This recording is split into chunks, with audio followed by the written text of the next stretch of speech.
पहले वन्य जीव जब हम पढ़ने जा रहे हैं तो वन्य जीव होते क्या हैं, वन्य जीव की परिभाषा क्या होगी, क्या कहते हैं वन्य जीव को, इसका अर्थ क्या होगा, ये आप बताएंगे सबसे पहले कि वन्य जीव किसे कहते हैं। वन्य जीव किसे कहते हैं? सिंपल सी परिभाषा है, वन्य जीव किसे कहते हैं। कैसे आप जानते हो कि कोई जो जीव है वो वन्य जीव है? वन्य जीव मतलब जंगल में रहने वाला, ठीक है। तो ऐसे पादप, ऐसे जंतु जो रेगिस्तान, वनों और इस प्रकार के क्षेत्रों में रहते हैं, उनका तात्पर्य जो है वन्य जीव से होता है। तो ऐसे पादप या जंतु जो रेगिस्तान, वनों में रहते हैं, ठीक है, मरुस्थलीय क्षेत्रों में रहते हैं, वनों में रहते हैं, चारागाहों में रहते हैं, उनको आप वन्य जीव की संज्ञा देते हैं, वन्य जीव उनको आप कहते हैं। और वन्य जीव संरक्षण एवं प्रबंधन कार्यों के लिए समस्त देश में, पूरे भारत में राष्ट्रीय उद्यान बनाए गए हैं, वन्य जीव अभ्यारण्य बनाए गए हैं, बायोस्फीयर रिजर्व बनाए गए हैं, जिसको आप बोलते हैं जैव मंडल आरक्षित क्षेत्र बनाए गए हैं।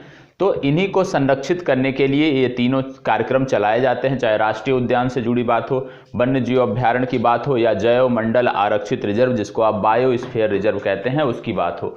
तो सबसे पहली बात कि अब आपने तीन शब्द सुना, वन्य जीव अभ्यारण्य, राष्ट्रीय उद्यान, बायोस्फीयर रिजर्व या जैव मंडल आरक्षित रिजर्व। अब इसमें से सबसे पहला वन्य जीव अभ्यारण्य किसे कहते हैं? वाइल्ड लाइफ सेंचुरी जो होती है, वन्य जीव अभ्यारण्य किसे कहते हैं और नेशनल पार्क किसे कहते हैं?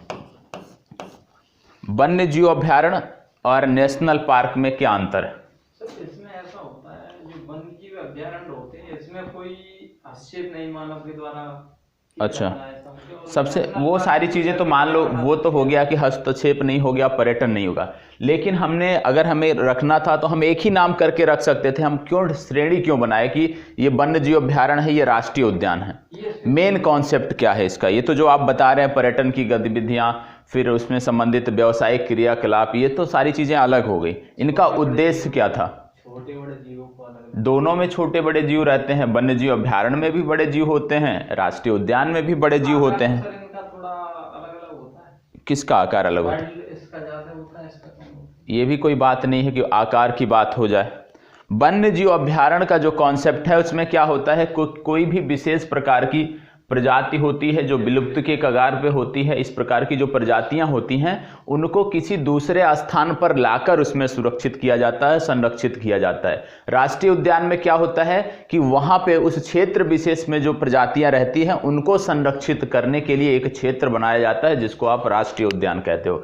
तो वन्य जीव अभ्यारण्य में हम बाहर से कोई प्रजाति लाते हैं, किसी दूसरे क्षेत्र से कोई, जैसे मान लीजिए अब जो गिर के सिंह हैं उनको यदि कहीं पे स्थापित करना है, महाराष्ट्र में मान लीजिए रखना है उनको, तो जब उनको हम लाके महाराष्ट्र में संरक्षित करने का प्रयास करेंगे तो वो हम वन्य जीव अभ्यारण्य के अंतर्गत करेंगे। लेकिन यदि उसको वहीं पे गुजरात में ही संरक्षित करना है तो हमने उसको राष्ट्रीय स्थान का कि उनका जो मूल स्थान है उसी मूल स्थान में ही उनको संरक्षित किया जाए, तो उसको आप राष्ट्रीय उद्यान बोलते हैं। वन्य जीव अभ्यारण्य जैसे टाइगर तो हमारे यहाँ है, चीते को लाने की बात हो रही थी कि हम अफ्रीका से चीते को लाएंगे, नामीबिया से बात हो रही थी और इस कुछ जगहों से बात हो रही थी अफ्रीका के कुछ देशों से कि चीतों को लाकर बसाया जाएगा। तो उसमें 2-3 वन्य जीव अभ्यारण्य जो है चर्चा में थे, कुछ राष्ट्रीय उद्यान भी चर्चा में थे। जैसे मध्य प्रदेश से संबंधित है एक पालपुर कोनो करके था कि वहां पे लाके हम नामीबिया से चीतों को बसाएंगे। तो ऐसा नहीं है कि चीते भारत में पाए नहीं जाते हैं, चीते भारत में पाए तो नहीं जाते हैं, लेकिन विभिन्न राष्ट्रीय उद्यानों में, विभिन्न राष्ट्रीय उद्यान नहीं कह सकते आप, चिड़ियाघर में जो आप बोलते हैं जू बोलते हैं, तो जैसे हैदराबाद जू है वहाँ भी हमने अफ्रीका से चीते लाए हैं। तो एक नियम होता है जिसमें हम जानवरों की अदला बदली करते हैं कि हम यहाँ से वहाँ से चीते ला रहे हैं तो हो सकता है हम यहाँ से टाइगर उनको दे रहे हो या एक सिंघी गैंडे उनको दे रहे हो। तो इस तरह से आदान प्रदान के माध्यम से हम जो जीव हमारे यहाँ नहीं हैं उनको लाने का हम प्रयास कर रहे हैं, और जिनकी अधिकता है हमारे यहाँ और वहाँ पे जिस देश से हम समझौता कर रहे हैं यदि वहाँ पर नहीं है तो उनको हम देने का प्रयास कर रहे हैं। दूसरा महत्वपूर्ण अंतर क्या होता है, एक तो ये हो गया कि यहाँ पे स्थानिक राष्ट्रीय उद्यान हो गया तो स्थानिक प्रजातियों का उसी स्थान विशेष में संरक्षण हो गया। वन्य जीव अभ्यारण्य में कि किसी भी प्रजाति को जिसका लगता है हमें कि विलुप्त होने के कगार पे है तो उसको संरक्षित करना है तो उसको हम किसी वन्य जीव अभ्यारण्य में रखते हैं। इसके बाद दूसरा महत्वपूर्ण अंतर क्या होता है, जैसे राष्ट्रीय उद्यान की यदि हम बात करें तो नियंत्रण किसके पास होता है? जैसे वन्य जीव अभयारण्य की बात करें या राष्ट्रीय उद्यान की बात करें, इसका नियंत्रण किसके पास होता है? इसका तो स्टेट के पास होता है। हाँ, इसका मतलब दोनों की दोनों जो है राज्य के सरकार के नियंत्रण में है, गवर्नमेंट के नियंत्रण में है। अब एक बात इसमें आती है कि पर्यटन क्या दोनों जगह हो सकता है? राष्ट्रीय उद्यान और वन्य जीव अभयारण्य दोनों में पर्यटन होता है या किसी एक विशेष में पर्यटन होता है? पर्यटन तो दोनों होता है सर, लेकिन कुछ कार्यशील शब्द हैं वो कुछ अलग अलग हैं। जैसे कि राष्ट्रीय उद्यान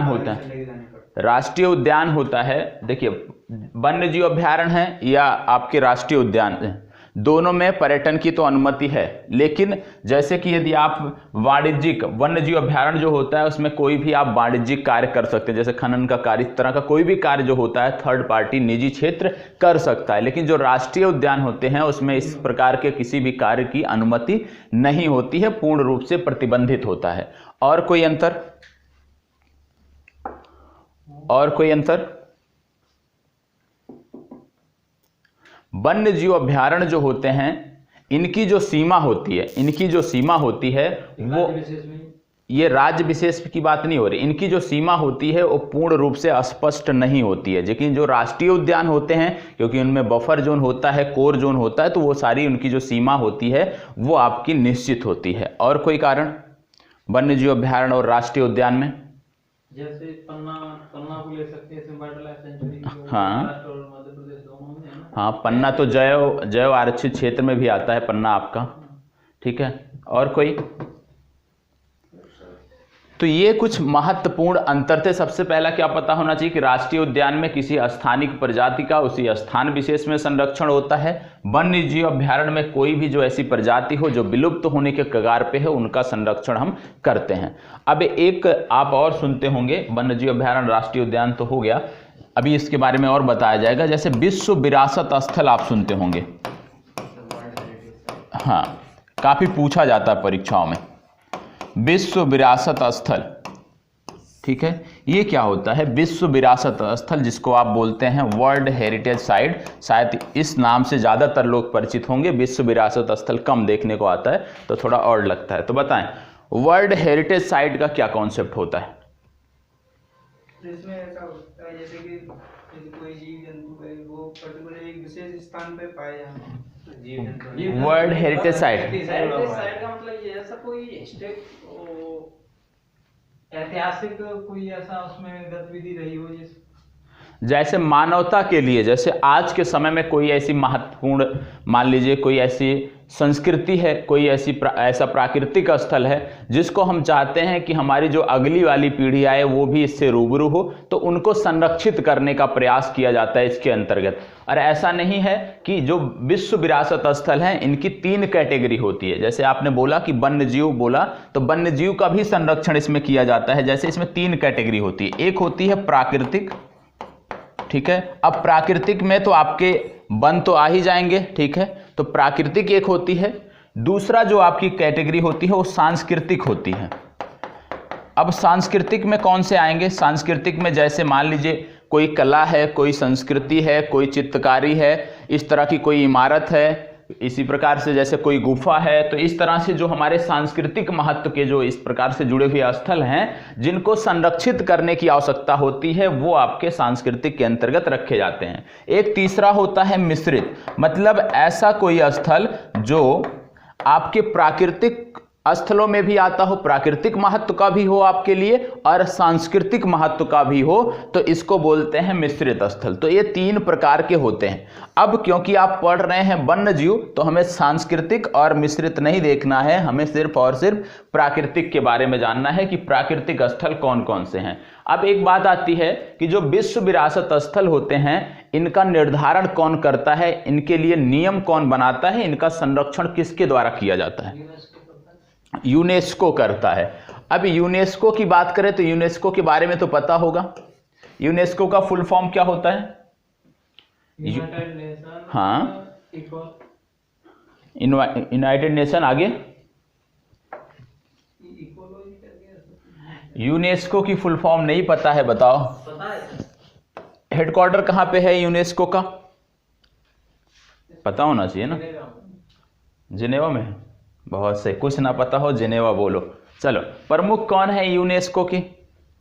देखो ये बेसिक चीज़ें हैं, ये पता होना चाहिए। इससे जुड़ा हुआ कुछ यदि आप पढ़ रहे हैं तो यहीं पर जब आप आज नोट करिएगा तो यूनेस्को के प्रमुख कौन है, हेडक्वार्टर कहाँ है, और इसका पूरा फुल फॉर्म याद कर लीजिए। एक बार याद कर लेंगे तो याद आ जाएगा, सिर्फ स्पेलिंग पता हो।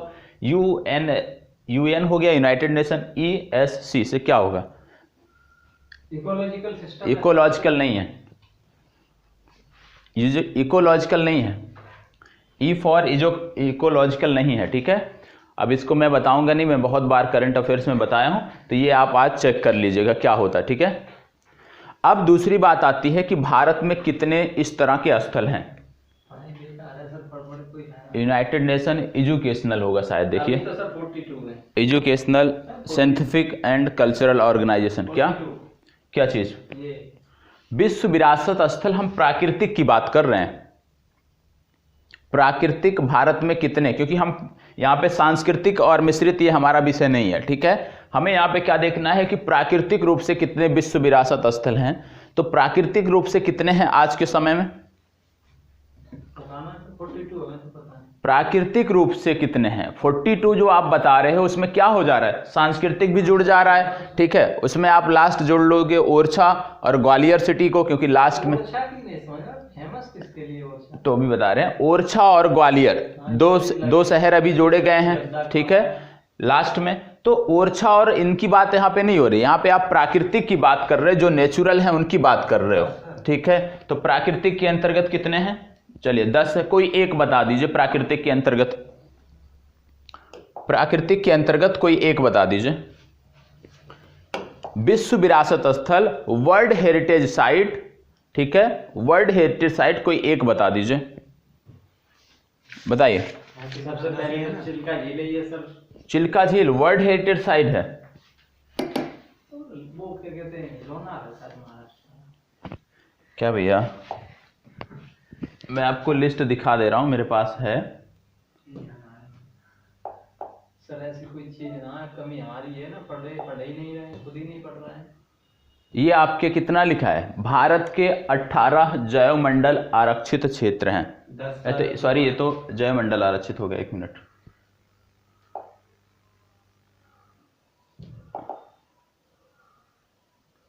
इसमें एक मिनट, बाघ रिजर्व हो गया, राष्ट्रीय उद्यान की सूची भी थी आपकी, ये ज़्यादा समझ में आएगा ना कि कहाँ कहाँ पे आपकी हैं, ठीक है। तो ये आपके देखने को मिल रहे हैं, इसके नाम स्पष्ट हैं। ये तो जयमंडल रिजर्व है, इसमें नहीं दिया है, सॉरी। खोज लो सर उस पे। कोई बात नहीं, उस पर मत खोजो, मेरे पास है, डाटा है मेरे पास। तो सबसे पहले आपका आता है काजीरंगा नेशनल पार्क, आ जाएगा तो ठीक रहेगा। टोटल आता है, कोई बात नहीं मैं बता दे रहा हूं, अभी नोट कर लेते हैं। काजीरंगा तो सबको पता है ना। तो सबसे पहला आपका आता है काजीरंगा, काजीरंगा नेशनल पार्क। अब काजीरंगा नेशनल पार्क कहाँ पे पड़ता है? जो भारत में इस तरह के स्थल हैं, 7 स्थल हैं, ठीक है, प्राकृतिक रूप से 7 स्थल हैं, और 7 की चर्चा यहाँ पे हम कर लेंगे, ठीक है। प्राकृतिक रूप से हमारे यहाँ विश्व विरासत स्थल जो प्राकृतिक कैटेगरी के अंतर्गत आती है वो 7 हैं। 7 में से पहला आपका है काजीरंगा नेशनल पार्क। अब काजीरंगा नेशनल पार्क यदि हम देख रहे हैं विश्व विरासत स्थल के रूप में, तो काजीरंगा के बारे में भी हमें पता होना चाहिए, कुछ जानकारी हम कर लेते हैं। जैसे काजीरंगा के बारे में बताएं, कहाँ पे आता है ये? असम में है। असम में पड़ता है। असम की यदि हम बात करें कि किस जिले में पड़ता है, असम के किस जिले में पड़ता है?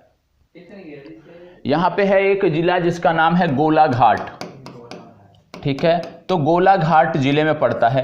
किस जानवर का विशेष रूप से यहाँ पे संरक्षण किया जाता है? एक सिंघी गैंडों का संरक्षण किया जाता है, ठीक है, एक सिंघी गैंडों के लिए प्रसिद्ध है। हालांकि ये आप जानते हैं कि यहाँ पे टाइगर रिजर्व भी है और अन्य चीज़ें, अन्य जानवर भी इसमें पाए जाते हैं, लेकिन विशेषकर जो है वो एक सिंघी गैंडों पर फोकस है। अब एक सिंघी गैंडे पे फोकस है, तो एक सिंघी गैंडा और कहाँ पे पाया जाता है? एक सिंघी गैंडा और कहाँ पे पाया जाता है? कहाँ पे मिलता है? पश्चिम बंगाल में। ये कंफर्म नहीं पता, इतना पश्चिम बंगाल का एक राष्ट्रीय उद्यान है जलदापाड़ा, राष्ट्रीय उद्यान की बात कीजिए। जलदापाड़ा, ठीक है, ठीक है। इसके अतिरिक्त कहाँ पे मिलता है? मानस। और मानस भी जो है ये आपकी दूसरी साइट है। मानस भी प्राकृतिक विरासत स्थल के अंतर्गत आता है और मानस भी इसी में शामिल है। तो मानस राष्ट्रीय उद्यान में भी ये चीज़ें पाई जाती हैं। और अभी हाल ही में 1 महीने पहले, लगभग 2 महीने हो गए, तो भारतीय प्रधानमंत्री ने एक प्रोजेक्ट शुरू किया था जो पहले से ही चल रहा था, लेकिन एक सिंघी गैंडों को संरक्षित करने के लिए विस्तृत कार्यक्रम चलाया गया और इनका जो विस्तार था वो विस्तार किया गया। तो इनमें कौन से जोड़े गए हैं नए राष्ट्रीय उद्यान, इसकी भी यहीं पे बात कर लेते हैं। तो एक जोड़ा गया है वाल्मीकि। वाल्मीकि कहाँ पे है? वाल्मीकि। कितने राष्ट्रीय उद्यान है बिहार में? वाल्मीकि राष्ट्रीय उद्यान एकमात्र है, एक वाल्मीकि राष्ट्रीय उद्यान। वाल्मीकि के बाद एक जोड़ा गया दुधवा। ये कहाँ पे है? Dudhwa national park. Dudhwa national park के बाद एक जोड़ा गया चितवन राष्ट्रीय उद्यान। ये कहाँ पे है? चितवन राष्ट्रीय उद्यान, जो इस समय प्रोजेक्ट राइनो चल रहा है, जो भारतीय प्रधानमंत्री ने अभी घोषणा किया है, उसमें एक सिंघी गैंडों के जो आवास स्थल हैं उनको बढ़ाया जाएगा और इन राष्ट्रीय उद्यानों तक इनका विस्तार किया जाएगा। और जो चितवन राष्ट्रीय उद्यान है ये नेपाल में पड़ता है। तो इसमें नेपाल के एक राष्ट्रीय उद्यान, उत्तर प्रदेश, बिहार, पश्चिम बंगाल और असम, तो इतने क्षेत्रों को इसमें जोड़ा गया है। ठीक है, तो ये क्षेत्र आपको पता होना चाहिए कि किन में प्रोजेक्ट राइनो आपका चलाया जाएगा। हाँ बताएं। क्या चीज? संरक्षण के लिए सिंघी गैंडा के लिए। हाँ, तो ये हो सकते हैं, मुझे जानकारी नहीं है, हो सकते हैं ब्रांड एम्बेसडर बनाए गए, जैसे कार्यक्रम होते हैं गैंडों को संरक्षित करने के लिए, तो उसके लिए एक आइकॉनिक बनाया जाता है कि किसी के माध्यम से जो है, क्योंकि इस तरह के लोगों को क्यों बनाते हैं? क्योंकि इनकी जो है पॉपुलैरिटी ज़्यादा होती है, ठीक है, फॉलोअर्स ज़्यादा होते हैं, तो उससे क्या होता है कि कुछ फ़ायदा मिलता है कि जो उनसे जुड़े हुए लोग होंगे वो उस तरफ आगे बढ़ेंगे, उससे जुड़े हुए गतिविधियों पर जोड़ देंगे। तो पहला आपका हो गया काजीरंगा, दूसरा आपका इसमें हो गया मानस। ठीक है, मानस के बाद तीसरा कौन सा है? केवलादेव-घाना नेशनल पार्क सुना है? केवलादेव-घाना नेशनल पार्क आपका तीसरा विश्व विरासत स्थल है प्राकृतिक श्रेणी के अंतर्गत। अभी आप प्राकृतिक श्रेणी के अंतर्गत देख रहे हैं, तो केवलादेव-घाना, कहीं कहीं सिर्फ और सिर्फ केवलादेव लिखा रहता है, लेकिन केवलादेव-घाना नेशनल पार्क इसका नाम है। क्या चीज? नेशनल पार्क नहीं पढ़ा होगा कि जब बात करते हैं नेशनल पार्क की, तो केवलादेव-घाना नेशनल पार्क एक में आता है पूरे क्षेत्र को। ठीक है, अब केवलादेव नेशनल पार्क ये कहाँ पे पड़ता है? राजस्थान में पड़ता है। ठीक है, अब ये राजस्थान में पड़ता है, ये आपको पता होना चाहिए। तो यहाँ पे क्या होता है कि परीक्षा में यदि आप देखते होंगे प्रारंभिक परीक्षा में, तो जो प्रश्न पूछे जाते हैं इसी तरह से आते हैं। एक तो जो बहुत महत्वपूर्ण है, लगातार चर्चा में रहते हैं, जैसे पूर्वोत्तर भारत के बहुत ही महत्वपूर्ण होते हैं। क्यों? क्योंकि लगातार वहाँ पे जो हमारी गतिविधियाँ चल रही हैं, खनन गतिविधियाँ, उसका विरोध हो रहा है, विभिन्न राष्ट्रीय उद्यानों में विरोध हो रहा है। आप देखते होंगे आग लगती है, जो आपके पेट्रोलियम रिफाइनरी क्षेत्र है वहाँ पे आग लगती है, वो भी राष्ट्रीय उद्यानों से लगे हुए क्षेत्र हैं। तो इस तरह के क्षेत्रों के बारे में आपको पता होना चाहिए। अब इसमें किस चीज़ का संरक्षण किया जाता है? केवलादेव-घाना राष्ट्रीय उद्यान है, ये आपका राजस्थान में है, ये आपका तीसरा विश्व विरासत स्थल है प्राकृतिक श्रेणी के अंतर्गत। इसमें किस जानवर का संरक्षण किया जाता है? इसमें काला हिरन जो है, विशेषकर काला हिरन, पक्षी अभ्यारण्य तो ठीक है, लेकिन विशेषकर इसमें काला हिरन जो आता है आपका, इसका संरक्षण किया जाता है। ठीक है, ब्लैक बक, हाँ ठीक है, सलमान खान पकड़े गए, अच्छी बात है। इसके बाद अगला आपका आता है पश्चिमी घाट। ठीक है, अगला आपका आता है पश्चिमी घाट। अब पश्चिमी घाट के बारे में तो आपने पढ़ लिया होगा, लंबाई भी इसकी पढ़ी थी कि पश्चिमी घाट की कितनी लंबाई है। क्या किसी को पता है कि पश्चिमी घाट की लंबाई कितनी है? आपने पढ़ा था पश्चिमी घाट के बारे में, ठीक है, तुलना पढ़ा था पूर्वी घाट पश्चिमी घाट में, तो लंबाई की बात जरूर आएगी। कितनी लंबाई है पश्चिमी घाट की? और आप जानते हैं कि ये जो पश्चिमी घाट है ये हिमालय से पुराना है, हिमालय से पुराना क्षेत्र है, और इसकी जो लंबाई है ये आपकी 1600 किलोमीटर है। ठीक है, 1600 किलोमीटर है। और इस क्षेत्र विशेष में जैसे हम पश्चिमी घाट की बात करते हैं, विभिन्न प्रकार की प्रजातियां पाई जाती हैं, चाहे वो पादपों की प्रजातियां हों, चाहे पादपों के साथ साथ जंतुओं की प्रजातियां हो, तो इस प्रकार से विभिन्न प्रकार की प्रजातियां पाई जाती हैं। तो यहाँ पे नाम आपको पता होना चाहिए। पहला हो गया काजीरंगा, दूसरा हो गया मानस, तीसरा हो गया केवलादेव घना और चौथा हो गया पश्चिमी घाट। पांचवा क्या है? पांचवा आपका आता है Sundarban national park. Sundarban national park, अब नाम से ही स्पष्ट है, सुंदरबन मतलब सुंदरी के वन जहां पे पाए जाते होंगे सुंदरी वृक्ष के, वहीं पर होगा। तो इसका संबंध है पश्चिम बंगाल से, ठीक है। और यहां पे कौन सा टाइगर पाया जाता है, उसको क्या बोलते हैं? रॉयल बंगाल टाइगर बोलते हैं, ठीक है।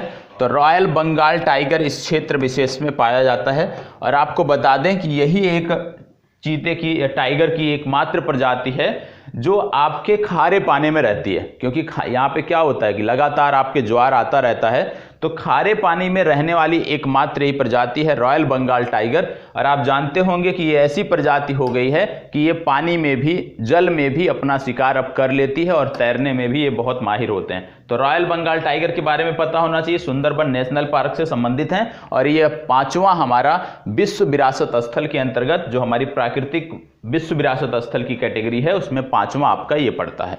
और इसमें यदि हम बात करें कि किन नदियों के तट पर ये स्थित है, कौन सी नदियां हैं जो सुंदरबन जो आपका नेशनल पार्क है ये इन नदियों के क्षेत्र में है। सुंदरबन नेशनल पार्क किस नदी के क्षेत्र में है? हुगली नदी के क्षेत्र में तो नहीं है, गंगा और ब्रह्मपुत्रा दो नदियों के क्षेत्र में है, ये आपको पता होना चाहिए। नहीं, गंगा तो बांग्लादेश और पश्चिम बंगाल बात तो वही है यार। क्या चीज? उसका वो बनता है तो गंगा डेल्टा तो वही बनाती है ना, बांग्लादेश में डेल्टा बनाती है, लेकिन ये जो पाए जाते हैं ये इन दो क्षेत्रों में पाए जाते हैं, ये आपको पता होना चाहिए, ठीक है। अगला आपका आता है नंदा देवी, सुना है? फूलों की घाटी। एक है फूलों की घाटी, एक आपकी दक्षिण भारत से संबंधित है, वहां भी एक घाटी बोलते हैं, याद आया कुछ? शांत घाटी। तो साइलेंट वैली और फूलों की घाटी दोनों आपको पता होना चाहिए कि फूलों की घाटी आपकी है उत्तराखंड में। तो ये आपका कौन सा है? छठवां आपका है फूलों की घाटी। फूलों की घाटी के साथ साथ यहां पे यदि हम देखें तो नंदा देवी, दोनों को एक साथ, इन दोनों को एक साथ जो है विश्व विरासत स्थल घोषित किया गया है, ये आपको पता होना चाहिए, ठीक है। अब यदि हम बात करें कि ये है कहां पे, उत्तराखंड में है, ठीक है। कौन सी नदियां हैं इस क्षेत्र विशेष में, क्योंकि इस समय आपकी आपदा आई है तो पूछी जा सकती है नदियों के बारे में कि जो फूलों की घाटी है ये किस नदी क्षेत्र में या नदी बेसिन में आपकी पाई जाती है?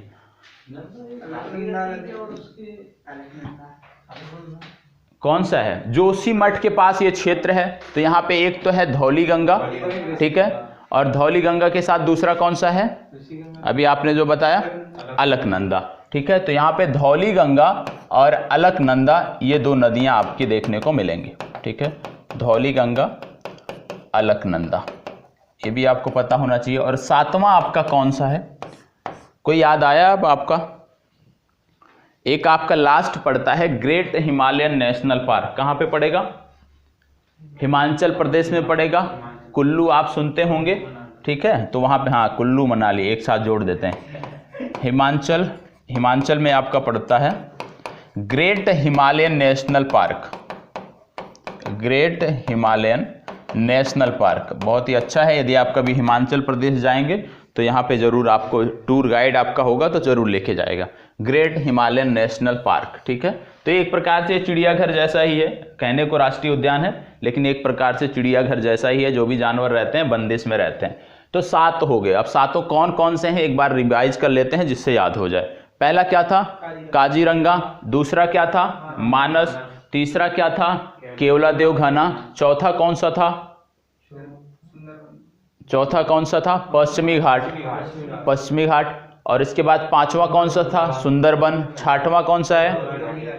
फूलों की घाटी या आप देख रहे हैं नंदा देवी। और last great Himalayan national park. तो 7 अब याद आ जाने चाहिए और अब इन 7 को भूलना नहीं है, ठीक है।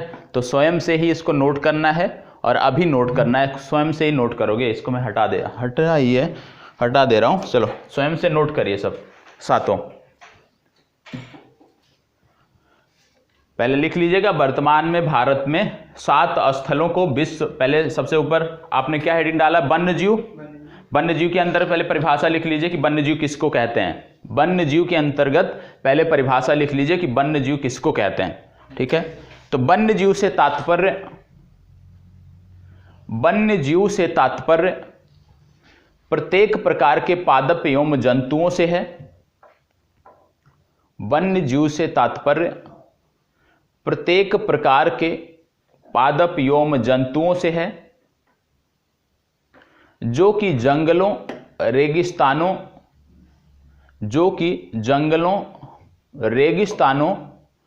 और चारागाहों में पाए जाते हैं।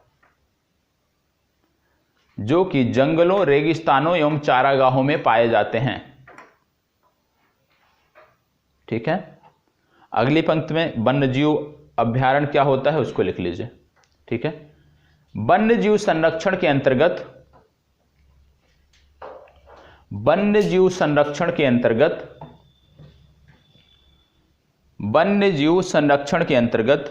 जब किसी क्षेत्रीय प्राकृतिक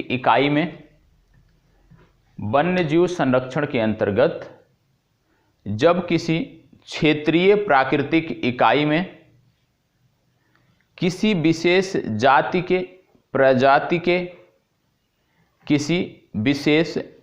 के वन्य प्राणी को संरक्षित किया जाता है, प्रजाति के वन्य प्राणी को संरक्षित किया जाता है तो उसे अभयारण्य कहते हैं।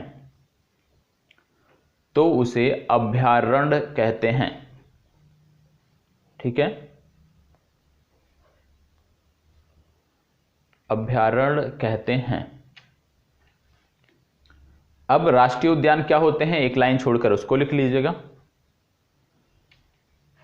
जब जीवों के प्राकृतिक आवास को ही संरक्षित किया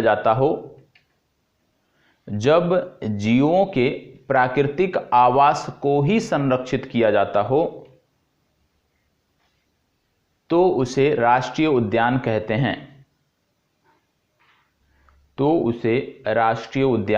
हैं।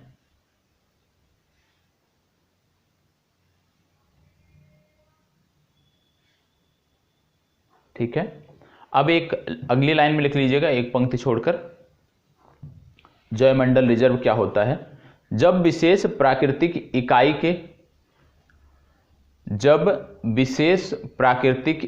के समग्र पारिस्थितिक तंत्र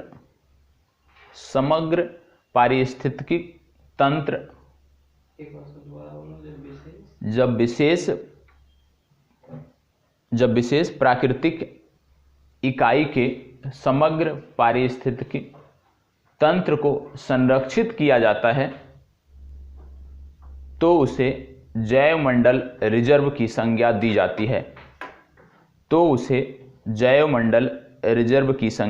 जाती है।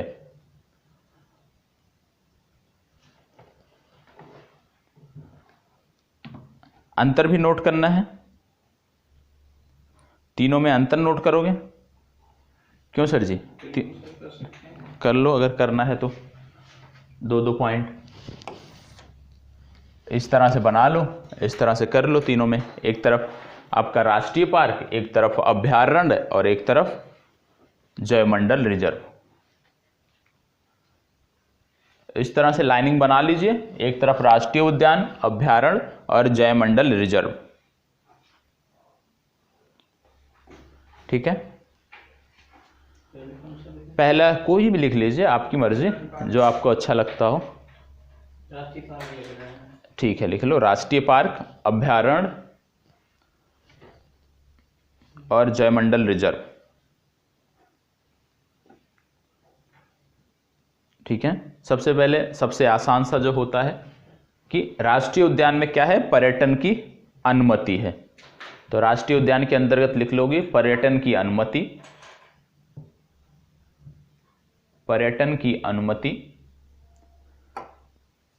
अभयारण्य में भी पर्यटन की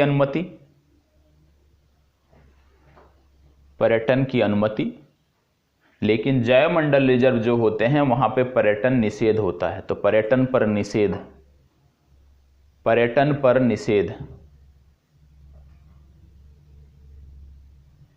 ठीक है, अगला नोट कर लोगे। राष्ट्रीय उद्यान में सरकार द्वारा पूर्णतः नियंत्रित, सरकार द्वारा पूर्णतः नियंत्रित। अभ्यारण्य में नोट कर लोगे निजी कार्य की अनुमति, निजी कार्य की अनुमति। जयमंडल रिजर्व में नोट करना है सरकारी नियंत्रण परंतु, सरकारी नियंत्रण परंतु बाह्य क्षेत्र में निजी कार्य की अनुमति, बाह्य क्षेत्र में निजी कार्य की अनुमति। ठीक, अब अगला उद्देश्य इनका जो होता है, तो राष्ट्रीय उद्यान में पहले उद्देश्य नोट करोगे।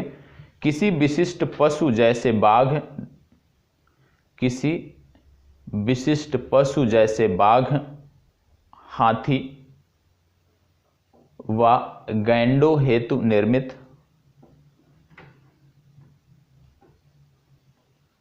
गैंडों हेतु निर्मित। दूसरा, अभ्यारण्य में जीवों की प्रजाति आधारित विविधता का संरक्षण, जीवों की प्रजाति आधारित विविधता का संरक्षण। और तीसरे में क्या होगा, तीसरे में क्या होगा,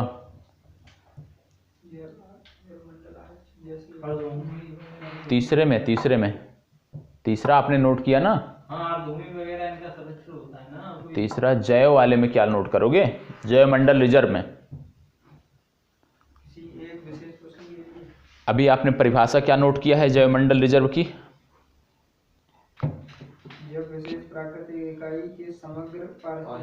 संपूर्ण पारिस्थितिक तंत्र की बात हो रही है यहाँ पे किसी विशेष पशु की बात नहीं हो रही। तो यहाँ पे क्या हो जाएगा, संपूर्ण स्थानिक पारिस्थितिकी तंत्र, संपूर्ण स्थानिक पारिस्थितिकी तंत्र, यह है जयमंडल रिजर्व के अंतर्गत। ठीक है, हो गया। एक पॉइंट और नोट कर लो।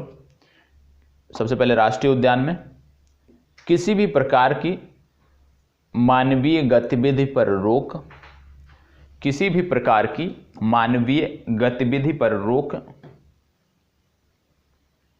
अभ्यारण्य में वाणिज्यिक गतिविधियों की अनुमति, वाणिज्यिक गतिविधियों की अनुमति। अगले में नोट कर लो, जयमंडल में बफर जोन में वाणिज्यिक, बफर जोन में वाणिज्यिक गतिविधि की अनुमति परंतु कोर क्षेत्र में निषेध। वाणिज्यिक गतिविधि की अनुमति परंतु कोर जोन में निषेध। ठीक है, हो गया सर। अब अगला नोट कर लो, नीचे विश्व विरासत स्थल क्या होते हैं उसके बारे में नोट कर लो, फिर इसके बाद नाम नोट करना एक एक करके, तब तक भूल भी जाओगे। ठीक है, विश्व विरासत स्थल, विश्व विरासत स्थल क्या होता है, इंग्लिश में भी लिख लेना वर्ल्ड हेरिटेज साइट, क्योंकि हम अक्सर यही सुनते आते हैं, हिंदी समाचार पत्रों में यही लिखा होता है वर्ल्ड हेरिटेज साइट। ठीक है, अब इसकी परिभाषा में नोट कर लो, मानवता के लिए अत्यंत महत्वपूर्ण स्थल, मानवता के लिए अत्यंत महत्वपूर्ण स्थल, मानवता के लिए अत्यंत महत्वपूर्ण स्थल, जो आगे आने वाली पीढ़ियों के लिए, जो आगे आने वाली पीढ़ियों के लिए संरक्षित की जानी होती है, संरक्षित की जानी होती है, उसे विश्व विरासत स्थल के रूप में जाना जाता है। उसे पीढ़ियों के लिए संरक्षित की जानी होती है, उसे विश्व विरासत स्थल के रूप में जाना जाता है। ऐसे महत्वपूर्ण स्थलों को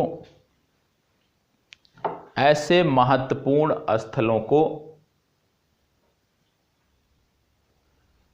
यूनेस्को के द्वारा संरक्षित किया जाता है।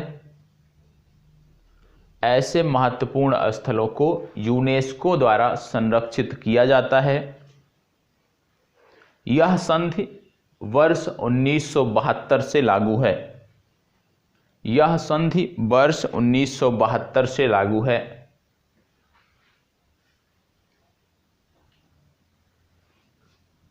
से लागू है।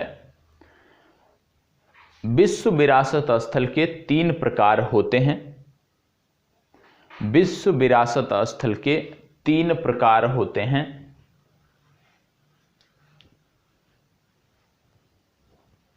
पहला, प्राकृतिक विरासत स्थल।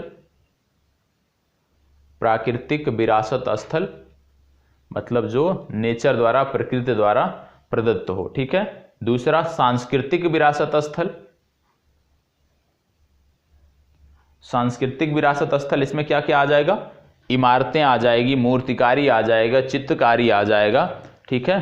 तो ये सारी चीजें जो होती हैं, सांस्कृतिक महत्व की जो चीजें हैं वो इसमें रखे जाते हैं। जैसे शिलालेख भी इसमें रखे जाते हैं, तो इसमें नोट कर लीजिएगा, इमारतें, चित्रकारी, मूर्तिकारी, शिलालेख, ठीक है। तीसरा, मिश्रित विरासत स्थल। तीसरा हो गया मिश्रित विरासत स्थल, जिसमें दोनों रूपों के तत्व देखने को मिलते हैं, मतलब प्राकृतिक रूप से भी महत्वपूर्ण होती है और सांस्कृतिक रूप से भी महत्वपूर्ण होती है। अब आगे नाम नोट कर लीजिए कि भारत में कितने प्राकृतिक विरासत स्थल हैं। तो नोट करिएगा, भारत में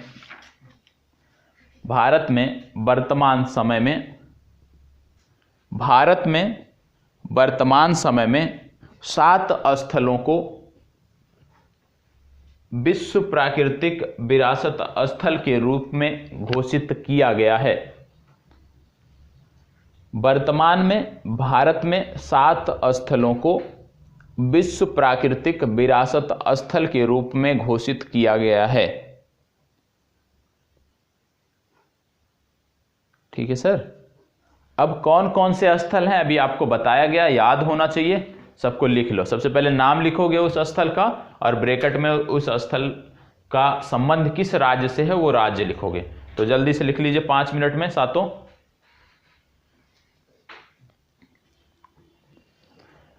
चलिए सातों लिख लीजिए जल्दी।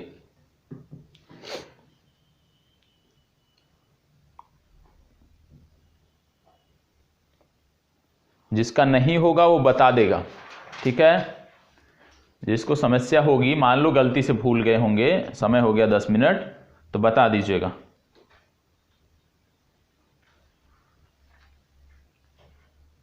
ये मानस किसमें? मानस कहाँ पे है? मानस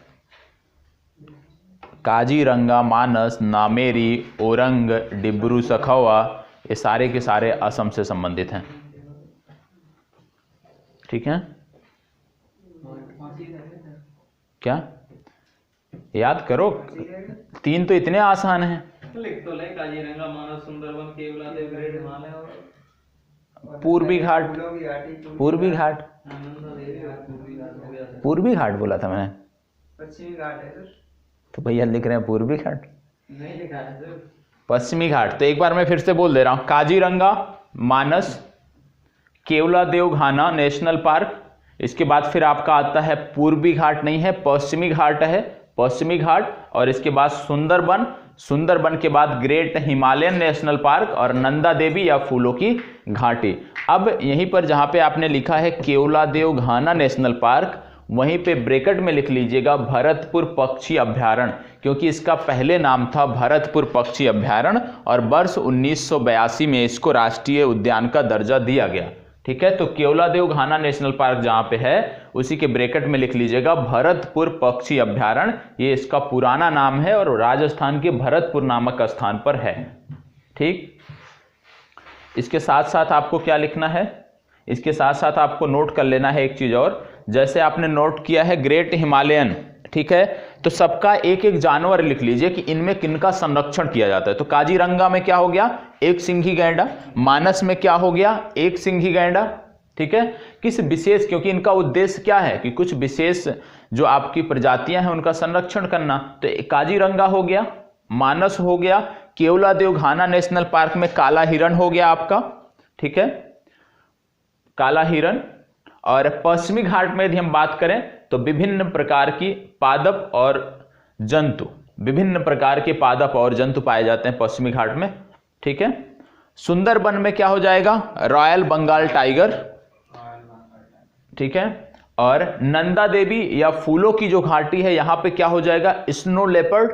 अभी हाल ही में देखा गया था, बहुत ही रेयर होता है स्नो लेपर्ड। नंदा देवी, हाँ, स्नो लेपर्ड जैसा होता है क्या, तेंदुआ ही होता है, लेकिन वो बर्फ में रहने वाला तेंदुआ होता है। ठीक है, स्नो लेपर्ड। और क्या बात कर रहे हो भाई, ये हो गया स्नो लेपर्ड, इंग्लिश में लिख पा रहा है। Snow leopard. और यहाँ पे एक पाई जाती है विशेष प्रकार की भेड़ जिसको बोलते हैं ब्लू सीप। ब्लू सीप, ग्रेट हिमालय की बात नहीं हो रही, अभी नंदा देवी की बात हो रही है, ब्लू सीप। ठीक है, ग्रेट हिमालयन नेशनल पार्क में आपको कस्तूरी मृग मिल जाएंगे, कस्तूरी मृग, भालू, और जो अभी आपने नोट किया, पूर्व में क्या नोट किया था, स्नो लेपर्ड या हिम तेंदुआ, तो हिम तेंदुआ आपको मिल जाएगा। ठीक है, तो भैया बोल रहे थे इंग्लिश में दिक्कत थी तो हिम तेंदुआ हो गया। ठीक, उत्तराखंड में वो हाँ पार्क खोला नीदरलैंड के सहयोग से। हाँ, स्नो लेपर्ड बहुत रेयर मिलते हैं, बहुत कम बचे हैं। ठीक है, जब स्नो ही नहीं बची है इधर तो लेपर्ड कहाँ से होंगे, बर्फ पे लेटते हैं सब, बहुत आराम से। स्नो लेपर्ड नाम ही है। ठीक है, तो ये आपका हो गया। अब एक चीज और आपको नोट कर लेना है, प्रोजेक्ट एलिफेंट पूछा जाता है कि कब शुरू हुआ है। ठीक है, प्रोजेक्ट एलिफेंट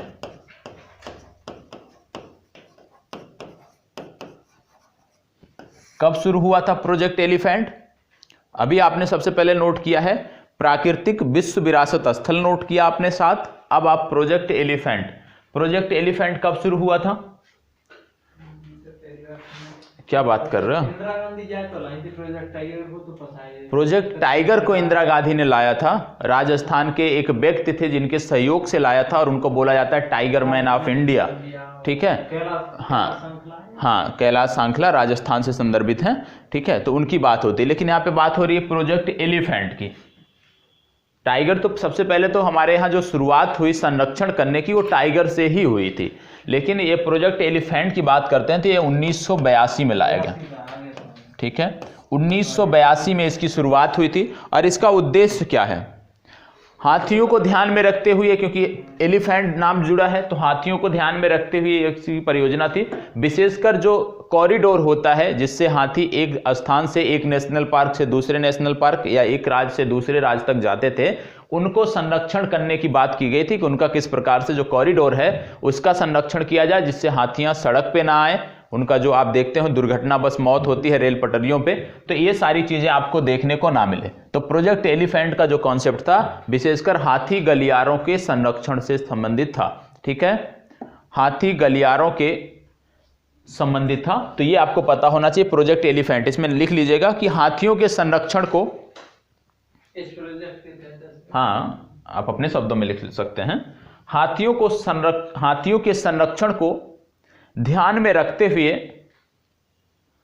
हाथियों के संरक्षण को ध्यान में रखते हुए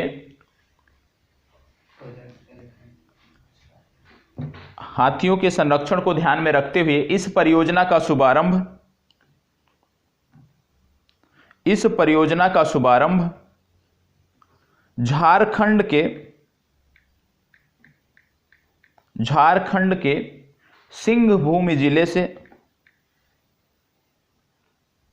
झारखंड के सिंहभूम जिले से किया गया था।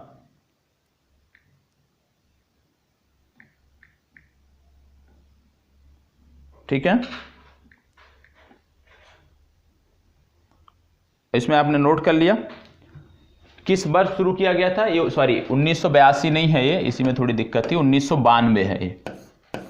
1992 में इसकी शुरुआत हुई थी। 7 दिसंबर 1992 को झारखंड के सिंहभूम जिले से, सिंहभूम नामक स्थान से इसकी शुरुआत हुई थी। 7 दिसंबर 1992 को इसकी शुरुआत हुई थी। वर्तमान समय में यदि हम बोलें कि भारत में कितने एलिफेंट रिजर्व हैं, तो वर्तमान समय में 28 एलिफेंट रिजर्व हैं। कौन कौन से हैं इनके पीडीएफ में आपको दे दूंगा, अभी यहाँ पे नाम मैं दिखा दे रहा हूँ।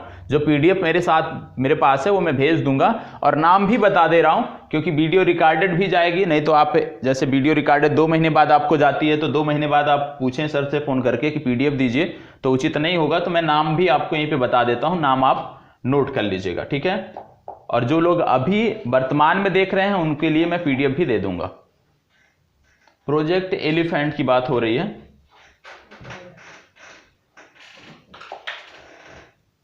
ठीक है, तो सबसे पहले आप देख रहे होंगे, ठीक है, कहां कहां पे है प्रोजेक्ट एलिफेंट। जो लोग यहां पे लाइव देख रहे हैं और जो लोग ऑफलाइन में हैं, आपको परेशान होने की जरूरत नहीं, आपको पीडीएफ मिल जाएगी। लेकिन एक बार देख लेते हैं। जैसे पूर्वी भारत में बात हो रही है, पूर्वी भारत विशेषकर पश्चिम बंगाल, झारखंड और उड़ीसा में कौन कौन से हैं, तो मयूर झरना हाथी रिजर्व, सिंहभूम हाथी रिजर्व, क्योंकि यहीं से शुरुआत हुई थी प्रोजेक्ट एलिफेंट की, आपने देखा 7 दिसंबर 1992 को। इसके बाद मयूरभंज हाथी रिजर्व, महानदी हाथी रिजर्व, संबलपुर हाथी रिजर्व और बडाल खोल तमोर पिंगला हाथी रिजर्व। ठीक है, वर्ष 2000 इनकी तिथि भी दिए हुए हैं कि कब इनको स्थापित किया गया हाथी रिजर्व के रूप में, ये साथ साथ वर्ष भी दिए हुए हैं। इसके बाद बात आती है, और संबंधित राज्य भी दिए हुए हैं। विशेषकर आपको राज्य पता होना चाहिए। तो आपको क्या करना है कि जब पीडीएफ मिलेगी तो पीडीएफ के भरोसे मत रहिएगा, पीडीएफ से खुद राज्य वाइज नोट कर लीजिएगा कि किस राज्य में कितने पड़ते हैं। और जब राज्य वाइज नोट करिएगा तो सिर्फ हाथी रिजर्व मत नोट करिएगा। जैसे आप मान लीजिए शुरुआत करते हैं उत्तर प्रदेश से। अब उत्तर प्रदेश में यदि कोई प्रोजेक्ट टाइगर के अंतर्गत कोई संरक्षित क्षेत्र है, वन्य जीव अभ्यारण्य के अंतर्गत कोई संरक्षित क्षेत्र है, या राष्ट्रीय उद्यान के अंतर्गत कोई संरक्षित क्षेत्र है, या डॉल्फिन से संबंधित कोई क्षेत्र है, क्योंकि डॉल्फिन से संबंधित भी प्रोजेक्ट चलाए जा रहे हैं, ठीक है, गैंडों से संबंधित प्रोजेक्ट चलाए जा रहे हैं, तो सबको एक ही जगह पे नोट करिएगा। ऐसा नहीं हो कि वन्य जीव अभ्यारण्य अलग नोट किए हैं, राष्ट्रीय उद्यान अलग। एक राज्य का नाम लिखिए, उस राज्य में संबंधित जो भी इस तरह के वन्य जीव अभ्यारण्य, राष्ट्रीय उद्यान, प्रोजेक्ट राइनो, प्रोजेक्ट एलिफेंट से संबंधित जो भी तथ्य हैं उसको एक ही जगह पर नोट कर लीजिए, तो वो आपको याद करने में भी आसानी होगी और चीजें बेहतर रहेंगी। ठीक है, फिर बात करते हैं उत्तरी ब्रह्मपुत्रा में, असम और अरुणाचल प्रदेश में। तो यहां पे सबसे पहले आपको दिख रहा है दिहिंग पटकाई हाथी रिजर्व, और ये आपको कहां पे देखने को मिल रहा है, अरुणाचल प्रदेश में। और इसके बाद आपका सोनितपुर हाथी रिजर्व है, ये आपका असम में देखने को मिल रहा है। जब बात करते हैं दक्षिण ब्रह्मपुत्रा की, तो क्योंकि दिहिंग पटकाई जो हाथी रिजर्व है इसका विस्तार पूरे क्षेत्र में है, क्षेत्रफल इसका ज्यादा है, और ज्यादातर जो इसका क्षेत्र है ये उत्तरी ब्रह्मपुत्रा के अंतर्गत आता है। इसके बाद फिर कौन सा है, दक्षिण अरुणाचल हाथी रिजर्व। और काजीरंगा असम नागालैंड की यदि हम बात करें तो यहां पे काजीरंगा कॉर्बी ओरलॉन्ग हाथी रिजर्व। तो ये काजीरंगा जब परीक्षा में पूछा जाता है, अभी हाल ही में पूछा गया, तो काजीरंगा नाम नहीं दिया हुआ था, सिर्फ इतना दिया हुआ था कॉर्बी ओंगलॉन्ग हाथी रिजर्व। तो यहां पे समस्या होती है। तो काजीरंगा कॉर्बी ओरलॉन्ग हाथी रिजर्व ये आपके असम में है। धनसिरी अक्सर आप सुनते होंगे, एक पक्षी भी है शायद, धनसिरी नाम का एक पक्षी भी होता है। तो धनसिरी लॉन्गडिंग हाथी रिजर्व जो है ये भी असम से संबंधित है। और इटंकी हाथी रिजर्व ये नागालैंड से संबंधित है। फाकिम हो गया, इंटकी हो गया, ये सारे के सारे राष्ट्रीय उद्यान हैं जो नागालैंड से संबंधित हैं, ये आपको पता होना चाहिए। इसकी बात करते हैं पूर्वी द्वार या असम बंगाल में, तो चिरांग रिपु हाथी रिजर्व है, ये आपके असम से संबंधित है। पश्चिमी द्वार हाथी रिजर्व है, ये आपके पश्चिम बंगाल से संबंधित है। मेघालय में यदि हम देखें तो गारो की पहाड़ियां हाथी रिजर्व है जो मेघालय से संबंधित है। फिर इसके बाद हम चले जाते हैं दक्षिण भारत और देखते हैं मैसूर हाथी रिजर्व, वायनाड हाथी रिजर्व, नीलगिरी हाथी रिजर्व, रॉयल हाथी रिजर्व, और ये संबंधित राज्य आपके दिए हुए हैं, इनको आप नोट कर सकते हैं। ठीक है, इसके बाद आगे बढ़ते हैं तो आपका आता है दक्षिण नीलगिरी मतलब केरल तमिलनाडु। तो यहां पे क्या आ रहा है, नीलांबुर हाथी रिजर्व, कोयम्बटूर हाथी रिजर्व और केरल और तमिलनाडु में इनका विस्तार पाया जाता है। इसी के साथ साथ पश्चिमी घाट पे भी है आपका तमिलनाडु और केरल में, जैसे अन्नामलाई और अन्नामुडी। तो अन्नामलाई और अन्नामुडी अलग अलग है, तो दोनों आपको नाम पता होने चाहिए। इसी के बाद आपका पेरियार आ गया, पेरियार के बाद आपका आ गया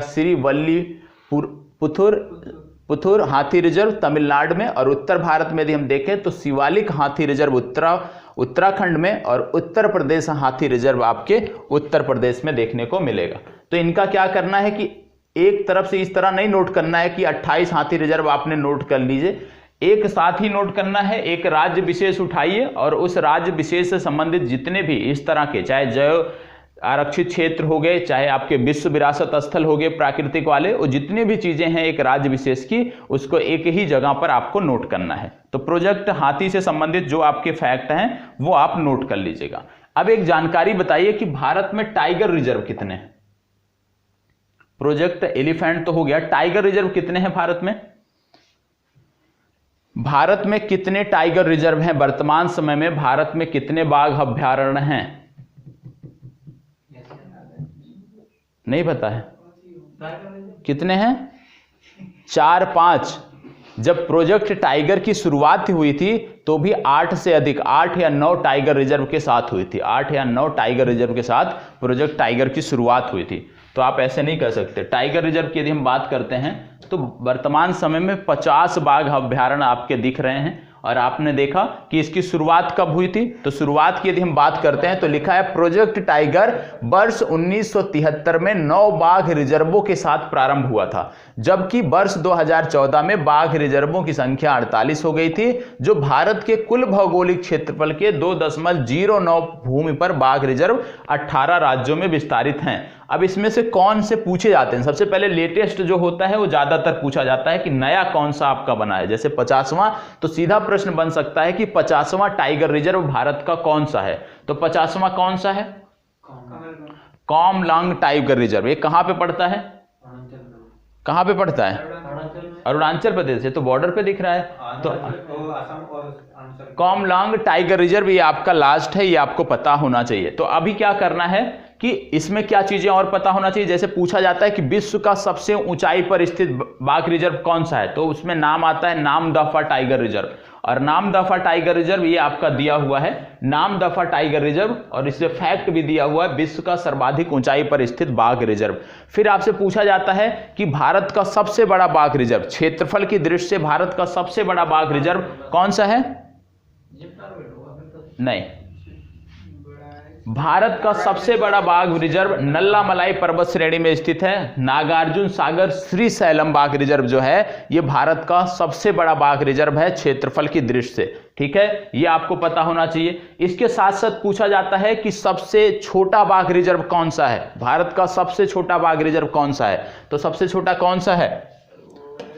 ये आपका है क्षेत्रफल की दृष्टि से भारत का सबसे छोटा बाघ रिजर्व पेंच बाघ रिजर्व है, जो भारत का सबसे छोटा बाघ रिजर्व है। ये आपको पता होना चाहिए। यदि आपसे प्रश्न पूछ लिया जाए कि भारत का सबसे दक्षिणतम बाघ रिजर्व कौन सा है, तो आपका है कालकड मुदुथरेई जो आपका बाघ रिजर्व है, ये भारत का सबसे दक्षिणतम बाघ रिजर्व है। ये भी आपको पता होना चाहिए। अब इसमें एक फैक्ट और भी दिया हुआ है कि क्षेत्रफल घनत्व के आधार पर विश्व में सर्वाधिक बाघ घनत्व वाला बाघ रिजर्व कौन सा है, तो आपका काजीरंगा आ जाता है, जो विश्व में सर्वाधिक बाघ घनत्व वाला बाघ रिजर्व है। तो ये कुछ फैक्ट हैं जो पता होना चाहिए। सबसे छोटा कौन सा है, सबसे बड़ा कौन सा है, सबसे ज्यादा ऊंचाई पर कौन सा है, सबसे ज्यादा घनत्व कहां पर देखने को मिल रहा है, तो ये सारी चीजें आपको पता होनी चाहिए। ठीक है, अब हाँ, तो इसमें अगर होगा पीलीभीत तो दिया होगा, क्यों नहीं दिया होगा? इसमें पीलीभीत तो जरूर दिया होगा। उत्तर प्रदेश में देखिए पीलीभीत दिया हुआ है, पीलीभीत टाइगर रिजर्व दिया हुआ, क्योंकि बहुत पहले इसकी घोषणा हुई थी। अभी सर इसने वो कीर्तिमान स्थापित किया है ना, इसको अवार्ड वगैरह मिला है। हाँ, पीलीभीत को भी मिला है। इसके साथ साथ 2 अन्य बाघ रिजर्व थे जिनको अवार्ड दिया गया है, और अभी इसकी घोषणा जो है शायद 20 या 25 तारीख को जनवरी माह में ही इसकी हुई थी। प्रकाश जावड़ेकर ने इसकी घोषणा किया था। ठीक है, तो ये आपको पता होना चाहिए। जस्ट इसने दोगुने अभी 4 साल के अंदर ऐसा कुछ वो कर दिया है, 10 साल का लक्ष्य। चलिए ठीक है, 10 साल का था, दोगुना कर दिया। अब ऐसे कुछ बाघ रिजर्व हैं जहां पे टाइगर की संख्या 0 हो गई है। ऐसे कौन से हैं ये भी आपको पता होना चाहिए। भारत में कुछ ऐसे भी टाइगर रिजर्व हैं जहां पे वर्तमान समय में बाघों की जो संख्या है वो 0 हो गई है। ऐसे कौन से हैं? ये जो अभी टाइगर रिजर्व जो रिपोर्ट आई थी, हमारी टाइगर रिपोर्ट जो आई थी, उसमें बताया गया था कि भारत के कुछ ऐसे टाइगर रिजर्व हैं जहां पर अब बाघों की संख्या 0 हो गई है। सिर्फ कहने को टाइगर रिजर्व रह गए हैं, बस नाम से। तो ऐसा कौन सा है, कोई बता सकता है कि इनमें से कौन सा है जहां पे अब टाइगर रिजर्व की संख्या 0 हो गई है? जो हमारा लेटेस्ट आंकड़ा आया था टाइगर जनगणना से संबंधित, टाइगर गणना से संबंधित जो आंकड़ा आया था, उसमें से कौन सा है? इतना सा नहीं देखा। पहला तो आपका है कौन सा, जो आपका बिहार का है, वाल्मीकि, ठीक है। दूसरा आपका पड़ता है झारखंड में। अब झारखंड में पलामू आपका है। पलामू में बाघों की जो संख्या है वो 0 हो गई है। इस समय जो अभी लेटेस्ट आंकड़ा आया था उसके अनुसार कोई भी बाघ है नहीं। तो बाघ है नहीं तो हुआ क्या? शिकार हुआ है, इनका बाघों का शिकार हुआ है। और यदि आप देखते हैं जो बिहार वाला आपका टाइगर रिजर्व है, ये कहां पे है? ये बॉर्डर क्षेत्र में आता है, आपका नेपाल के बॉर्डर क्षेत्र में आता है। और जो इसका इलाका भी है वो भी बॉर्डर क्षेत्र में लगता है। जो उधर का आपका चितवन राष्ट्रीय उद्यान आ जाता है उससे लगता हुआ इलाका है। तो ये कुछ आपके राष्ट्रीय उद्यान हो गए, टाइगर रिजर्व हो गए, जिनमें इस तरह की गतिविधियां होती है कि 0 किस में हो गया, कौन में सबसे ज्यादा है। यदि हम बात करें कि टाइगर आज के समय में सबसे ज्यादा किस राज्य में है तो कौन सा? मध्य प्रदेश है, ठीक है। दूसरे स्थान पे कौन सा है? तीसरे स्थान पे कौन सा है? उत्तराखंड। भूल गए? ठीक है। तो पहला याद रखिएगा कि मध्य प्रदेश पहला है, क्योंकि बहुत समय पहले क्या होता था कि ज्यादातर लोग, और उस समय था भी कि उत्तराखंड नंबर 1 पे हुआ करता था। तो उत्तराखंड और मध्य प्रदेश में थोड़ी समस्या होती है। तो आज के समय में जो टाइगर रिजर्व आपके सबसे ज्यादा है, टाइगर सबसे ज्यादा है, वो आपके मध्य प्रदेश में है। इसीलिए मध्य प्रदेश को टाइगर स्टेट भी कहा जाता है, टाइगर स्टेट के नाम से भी जाना जाता है, ठीक है। अब इनमें कौन कौन से हैं? तो ये 50 हैं। इसकी PDF मैं आपको दे दूंगा। बाकी के जो लोग बाद में आप वीडियो देख रहे हैं, ठीक है, तो उनके लिए क्या है कि आपको जब पर्यावरण पढ़ाया जाएगा, पर्यावरण और पारिस्थितिकी पढ़ाया जाएगा, तो वहां पे इनके बारे में बताया जाएगा। हो सकता है जब तक आपको ये वीडियो मिले तब तक 1 से 2 टाइगर रिजर्व और बढ़ जाए, ठीक है। अब बात कर लेते हैं राष्ट्रीय उद्यानों की। राष्ट्रीय उद्यानों में प्रोजेक्ट टाइगर आपको नोट कर लेना है क्या कि भारत में वर्तमान समय में कितने टाइगर हैं, कितने टाइगर रिजर्व हैं, और प्रोजेक्ट टाइगर की शुरुआत कब हुई थी, ये आप अपने शब्दों में लिख लेंगे, ठीक है। जैसे आपने हाथी रिजर्व का लिखा है उसी तरह से लिख लेंगे कि बाघ संरक्षण को लेकर यह कार्यक्रम वर्ष 1973 से प्रारंभ किया गया। यदि हम पूछे किसके द्वारा प्रारंभ किया गया, तो उस समय हमारी प्रधानमंत्री थी इंदिरा गांधी, जिनके नेतृत्व में प्रारंभ किया गया था। और एक व्यक्ति थे जिनका नाम था कैलाश सांखला, जो राजस्थान के व्यक्ति थे। इन्हीं के नेतृत्व में और इंदिरा गांधी के सहयोग से ये कार्यक्रम आपके प्रारंभ किए गए थे। और कैलाश सांखला जो हैं, इसीलिए उनको टाइगर मैन ऑफ इंडिया के नाम से भी जाना जाता है, ठीक है। तो इसमें नोट करना है तो नोट कर लीजिए, स्वयं से कर लीजिएगा, कोई बहुत बड़ी चीज नहीं है, इसमें कोई कॉन्सेप्ट नहीं है, नोट कर सकते हैं अपने शब्दों में, तो अपने शब्दों में नोट कर लीजिएगा, ठीक है। अब हम बात कर लेते हैं जैवमंडल आरक्षित क्षेत्र की, क्योंकि आपने देखा कि जैवमंडल आरक्षित क्षेत्र क्या होते हैं, अभी आपने परिभाषा में देखा था क्या होते हैं।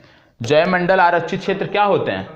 संपूर्ण पारिस्थितिकी का वहां पे संरक्षण किया जाता है। तो भारत में कितने जैवमंडल आरक्षित क्षेत्र हैं? कुल मिलाकर 18 हैं। तो ये 18 आपको पता होना चाहिए, ठीक है। इनके नाम भी आपको याद होने चाहिए।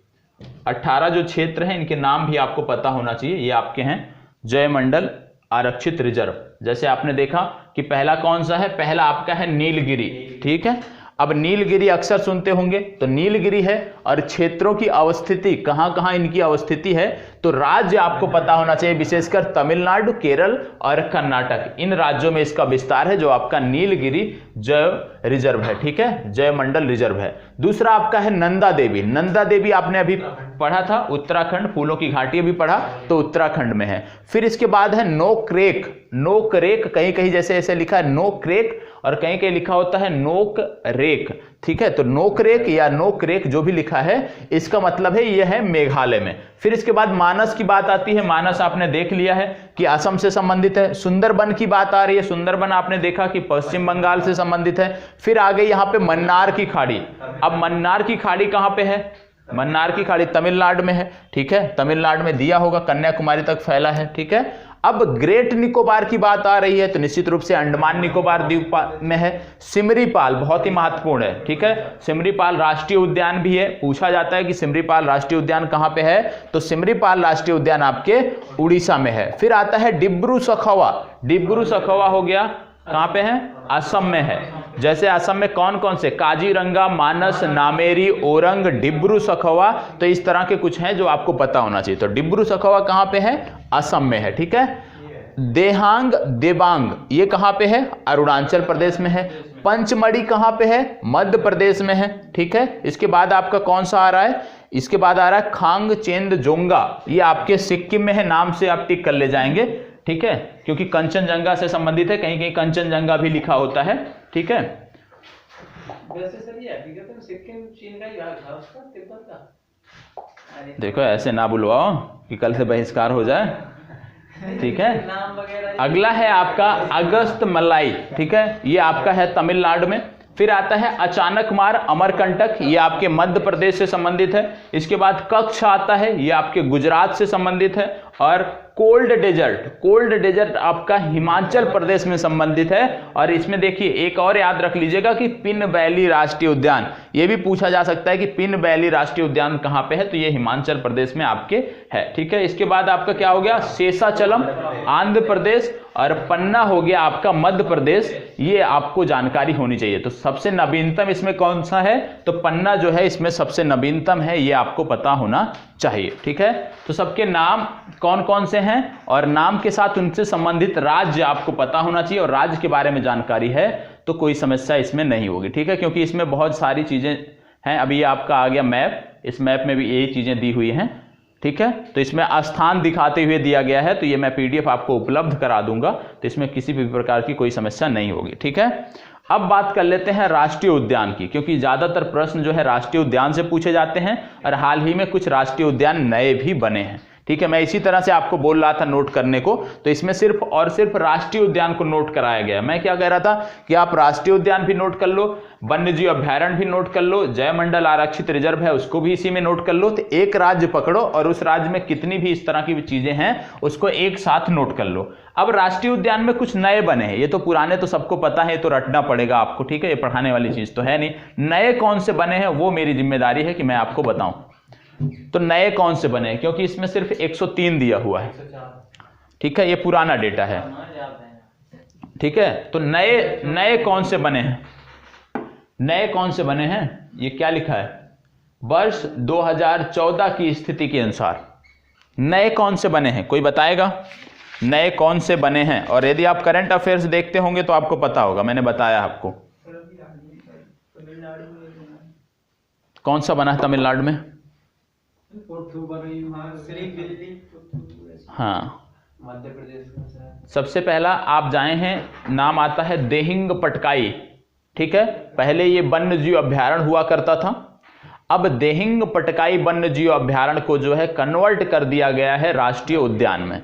और वहीं पर एक रिजर्व फॉरेस्ट हुआ करता था, पोबा रिजर्व फॉरेस्ट, और इस पोबा रिजर्व फॉरेस्ट को कन्वर्ट कर दिया गया है वाइल्ड लाइफ सेंचुरी में, और ये दोनों के दोनों आपके असम से संबंधित हैं, ठीक है।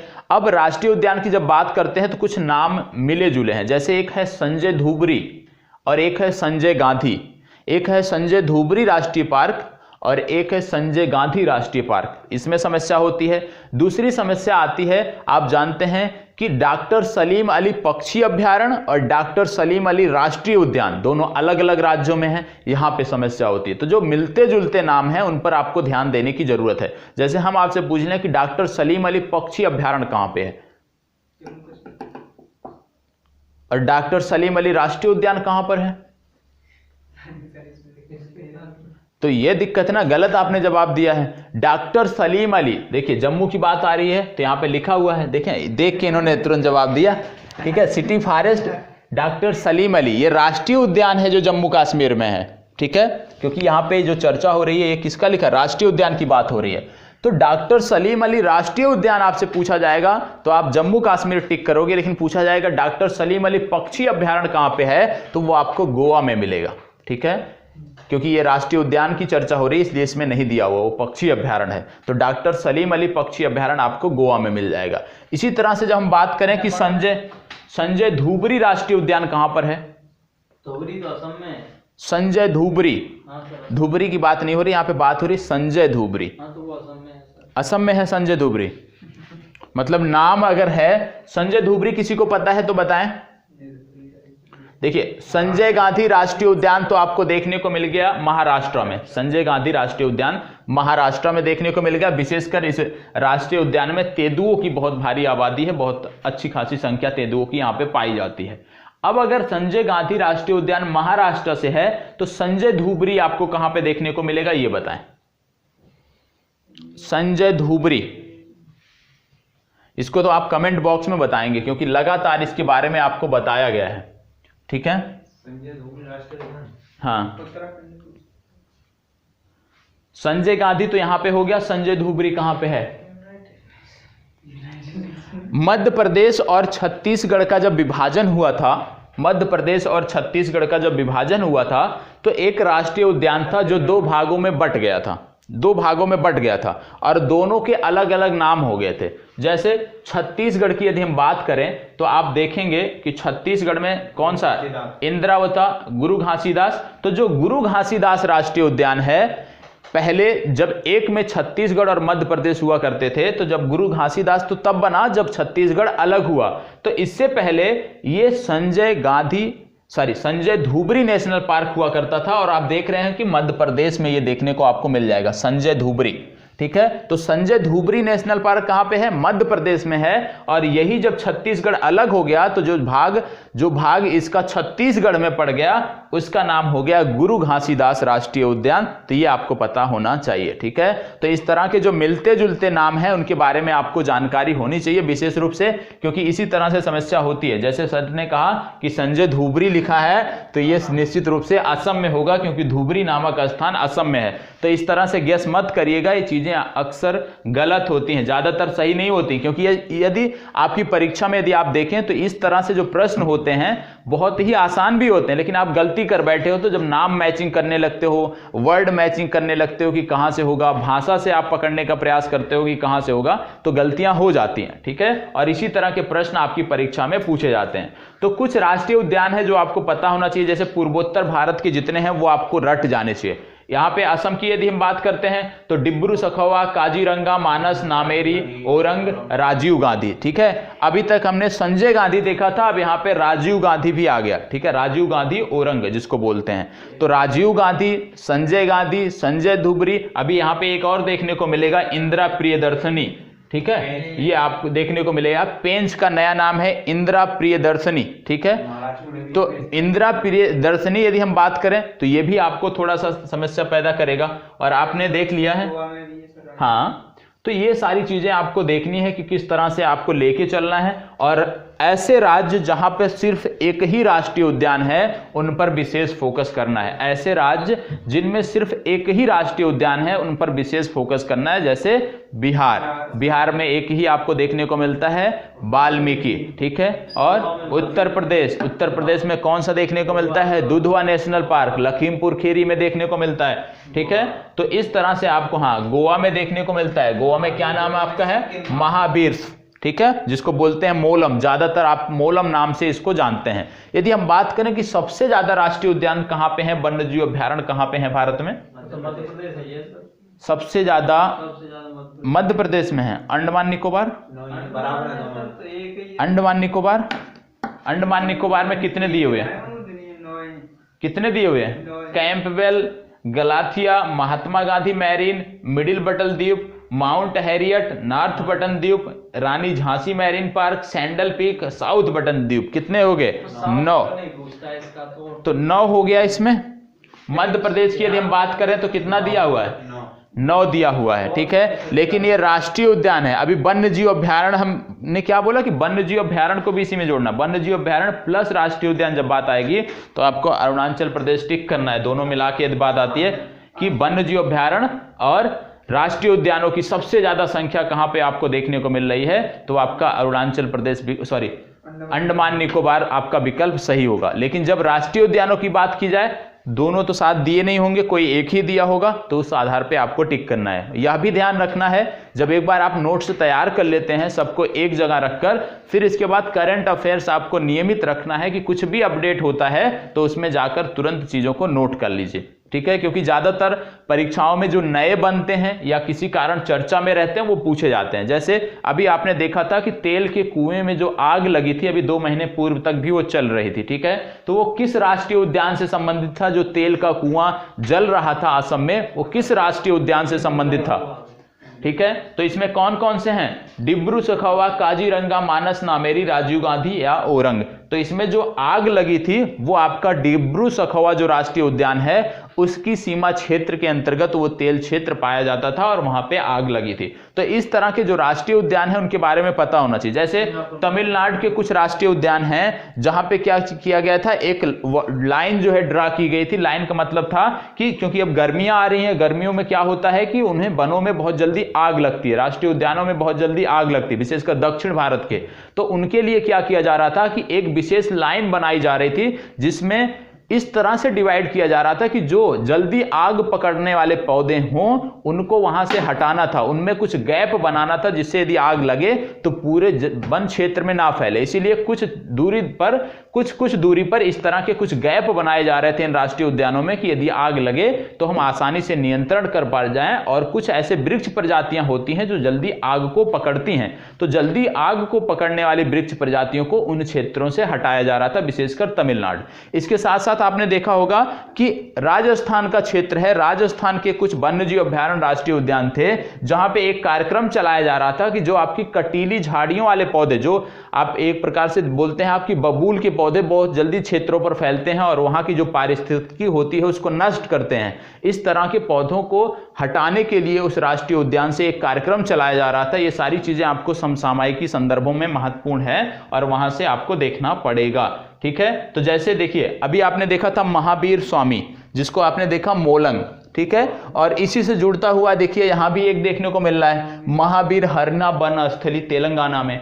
तो इस तरह के जो मिलते जुलते नाम हैं उन पर आपको विशेष ध्यान रखना है जिससे आप गलती ना, क्योंकि चीजें याद होती हैं, आपने याद कर रखा है पूरा नाम कि ये गोवा में पड़ता है, लेकिन मिलता जुलता नाम होता है फिर वहां पे हमारे लिए समस्या हो जाती है। तो ठीक है, अभी इसकी पीडीएफ जो है आपको मिल जाएगी, तुरंत मिल जा रही है अभी 5 मिनट के अंदर, और आप इसका नोट्स अच्छे से तैयार कर लीजिएगा। कैसे तैयार करना है? वन्यजीव अभयारण्य, राष्ट्रीय उद्यान, जैव मंडल आरक्षित क्षेत्र, सबको एक ही जगह पर राज्य वाइज नोट करते जाना है और अपना अच्छा सा नोट्स तैयार करना है, ठीक है। तो आज की जो चर्चा थी वो यहीं पे समाप्त होती है और कल से आपके जो ऊर्जा संसाधन है, अगला टॉपिक शायद ऊर्जा संसाधन ही है, ऊर्जा संसाधन के बारे में बात होगी। तो अब ज़्यादातर जो आपकी कक्षाएं हैं वो फैक्ट बेसिस हैं, मैप ओरिएंटेड हैं, तो उन्हीं पर आपको केंद्रित रहना होगा और उसी तरह से आपको नोट्स भी तैयार करना होगा, ठीक है। चलिए, बहुत बहुत धन्यवाद।